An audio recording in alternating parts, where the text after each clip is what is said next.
Okay, before we get into today's case, I just want to say I see all of your messages about Lindsay Clancy. I'm on it.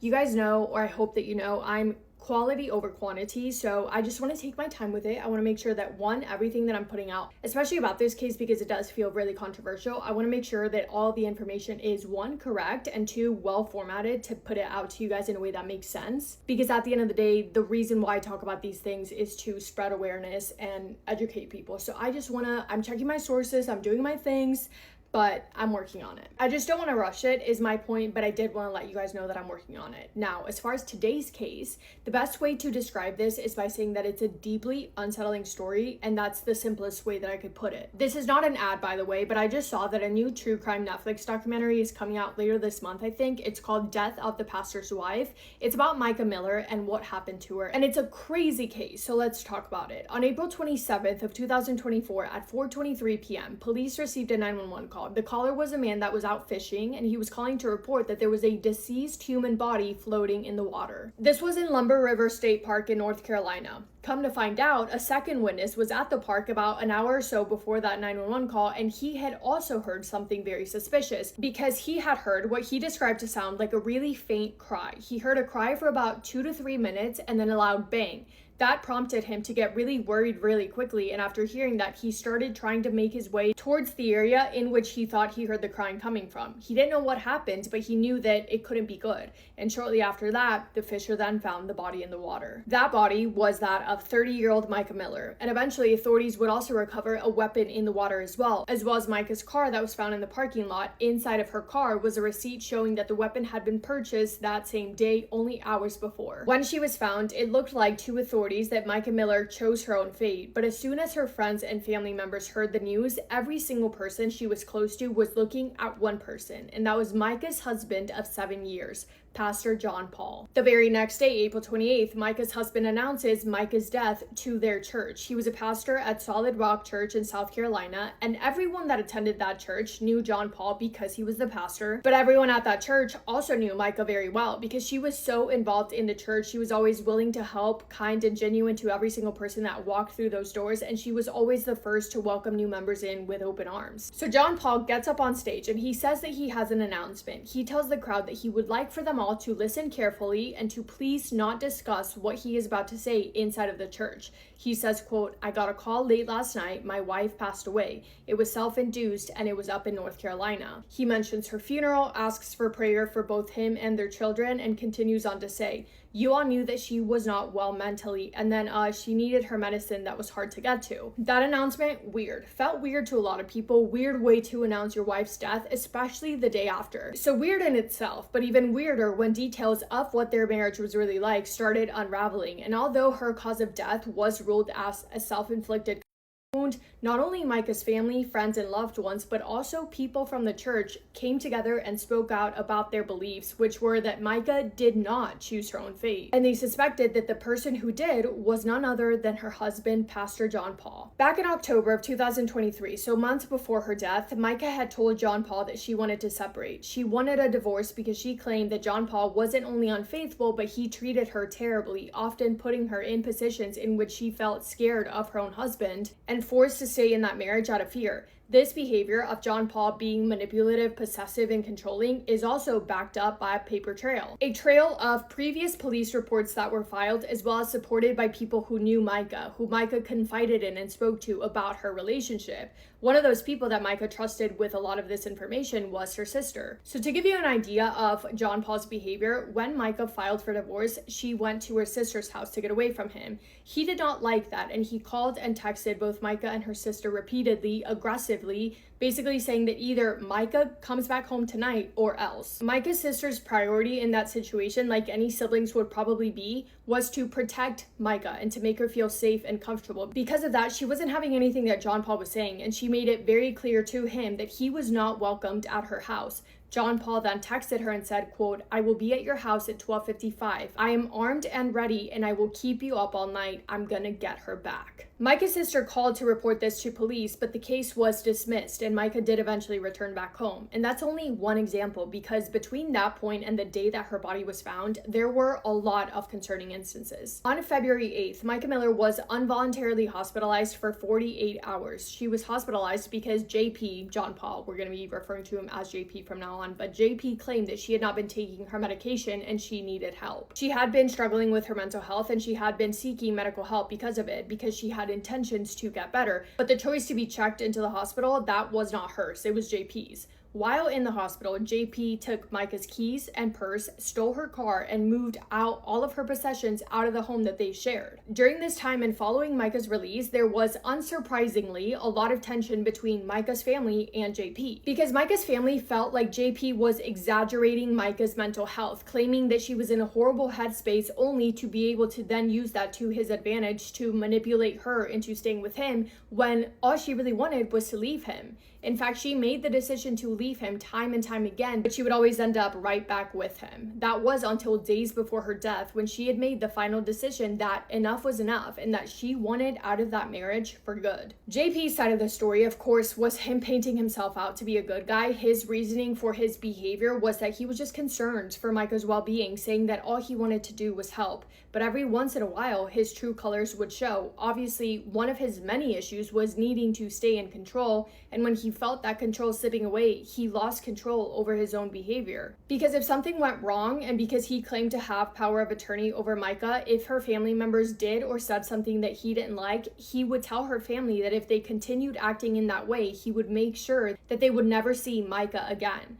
We also later find out from her sister that prior to Micah being hospitalized, she had expressed the horrible mistreatment against her by her own husband to the people closest to her, and Micah had been in the process of gathering and sorting the evidence that she had and needed to then take that all to an attorney to support her claims against JP as to his character, his shady behavior, and everything that he had done to hurt Micah, whether that was emotionally, psychologically, physically, and or financially. But Micah never got a chance to do anything with that, because while she was hospitalized, those documents, emails, and files, everything that she had gathered as evidence, they were all removed from her phone and personal laptop, not by her. The next month, in March, remember her body was found in April, so these are the events leading up to this, but in March, Micah called the police after finding that her tires had been slashed with a piece of metal. But not only that, because when she took her car to the dealership to get it fixed, she was also made aware that there had been a tracking device placed on her car. It was hidden, and actually,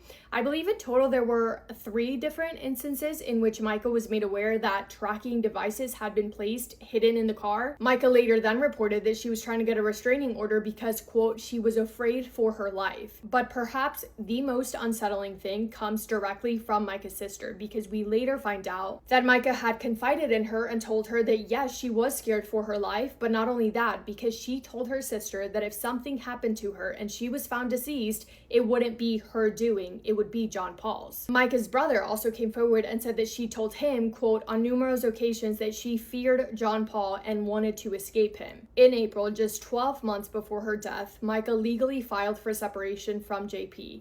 9 days before her death, in an affidavit she sent to her lawyer, Micah stated, quote, since the day that we became husband and wife, I have been in every way that I can think of, emotionally, spiritually, financially, and physically, end quote. And on April 25th, just 2 days before her body would be found, Micah served JP divorce papers. That brings us to April 27th of 2024, the day of Micah's death. That day, at 11:38 a.m., Micah is seen on her Ring camera leaving her house. At 12:12 p.m., she goes into a pawn shop and she purchases that weapon. At 1:27 p.m., she stops at a gas station, gets gas, and buys a drink. And then at 2:54, 911 receives a phone call from Micah herself. In the call, she asks if her phone can be traced and her location can be found. She states that she is about to unalive herself and she wants to make sure that her family knows where to find her. She hangs up the phone before further information could be gathered from the operator, and she does not pick up the phone when the operator calls her back. By 3:21 p.m., officers had arrived at Lumber River State Park to begin looking for Micah because of her alarming 911 call. And then, as we know, at 4:23 p.m., the other witness called to report finding Micah's body floating in the water. And I'm not saying that this is what happened, but a lot of people believe that that strange 911 call that came from Micah, a lot of people believe that John Paul was standing right next to her, forcing her to make that call, because it does seem so random and so odd and so just crazy. On May 6th, the medical examiner released Micah's cause of death, ruled as a self-inflicted wound. Following Micah's death, so many people that either knew her and JP took to social media to discuss what their thoughts and beliefs were. A friend of Micah spoke out saying that she was 100% sure that Micah would not have made that decision to leave on her own, stating that Micah had plans for the future and saying that she was excited to start a new life, no longer living in fear of her husband, and was so glad that she was finally on her way out. Another friend of Micah's who talked to her the night before she was found stated, quote, "I will not sit here and pretend that I know exactly what happened on Saturday, but I know a lot. I'm well aware in the past that Micah has had mental health issues, and I've witnessed her struggle firsthand. The Micah I saw at the beginning of her mental health journey was not the Micah I witnessed in the last month. The Micah I was seeing was a grown woman trying to break the chain of a marriage. She was done. She hired a lawyer. She moved out. She was getting a divorce. I talked to her multiple times in her final week here on earth. She was making plans to get her hair cut, helping with her car payment, and planning to meet us for the second service of church on Sunday. My final text with her on Friday at 9:19 p.m. was a woman making plans to live. What happened between Friday night and Saturday?" This case is such a strange situation, and it has left a lot of people with the question of, what part, if any, did her husband play in Micah's death?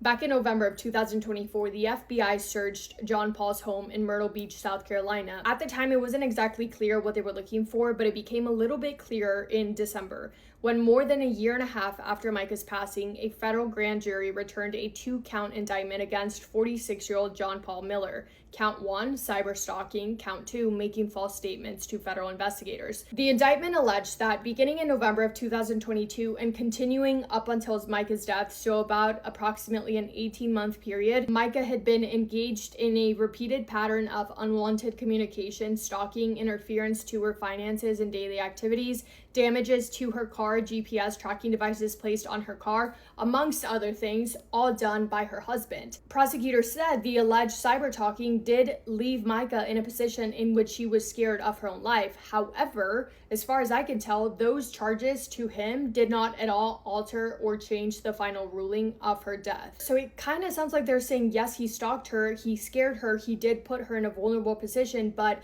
he is not the reason why she is no longer here. Whether you believe that or not is up for you to decide. JP's attorney issued a statement claiming his innocence, and it looks like, from what I could find, his trial is set to begin this October of 2026. He's facing a maximum penalty of 5 years in prison for cyber stalking and 2 years for his false statements.